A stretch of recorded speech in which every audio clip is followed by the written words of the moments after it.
If you haven't been living under the rug, Adobe just announced that they are buying Figma for $20 billion, and in this video I will give you 3 predictions I have about how Adobe will use Figma's product and what the future for our design tool will entail.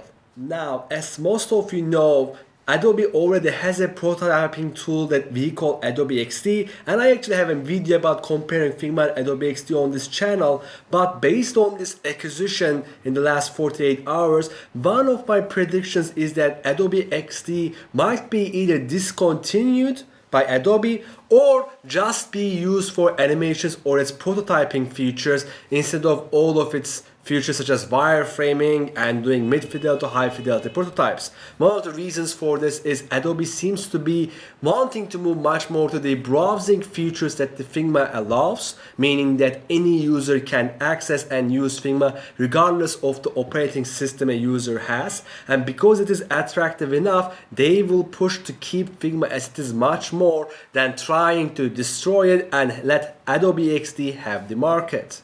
The second thing Adobe will push is to actually make it easy for Figma to be working with the other Adobe products such as Adobe Illustration or let's say Photoshop. The reason for that is because Adobe will be moving much more to sell like Apple all in one shop. They are not going to be just a high fidelity tool or a photo tool or let's say video tool. They are going to be an all-in inclusive designer tool that a company can let either their graphic designers to use or their user experience designers to use end to end.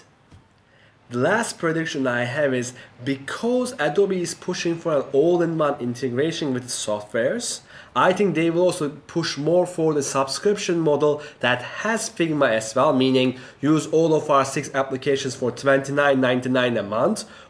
And also they will start charging for Figma immediately, just like they did with Adobe XD, to push more users to get the all-in 6 subscription model so that they can actually become and derive most of their revenue from being an all-in-one integration just like Apple is. So you might be finding in like 3 or 6 months that Figma might ask you to pay for its software because now that they are sold, and you might need to pay monthly where before you could have actually kept using the app for free. Now that is just a prediction, but I believe that might be the case. And if you enjoyed this video and you believe that the Adobe XD can still continue and you are deciding between which one to use, either Figma or Adobe XD, please click on that video next. That will answer your question.